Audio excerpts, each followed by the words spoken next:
Mob আমরা accept করব না। আমি সকলের দৃষ্টি আকর্ষণ করছি, আপনারা সুস্থ এবং স্বাভাবিক আন্দোলন করবেন, আমাদের পক্ষ থেকে আপনাদেরকে সহযোগিতা করা হবে।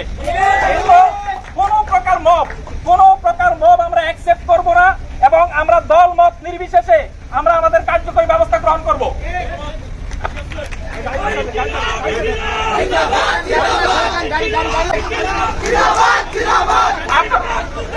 আপনাদের সাথে আমরা ছাত্র জনতা একাত্মতা পোষণ করছি, আপনাদের সাথে আমরা ছাত্র জনতা একাত্মতা পোষণ করছি। আমরা চাই আপনারা আমাদের এই শান্তিপূর্ণ কর্মসূচিতে আমাদের সাথে অংশগ্রহণ করুন। পাশাপাশি আমরা পুলিশ প্রশাসনকে অনুরোধ করবো, জিন্দাবাদ জিন্দাবাদ জিন্দাবাদ জিন্দাবাদ জিন্দাবাদ।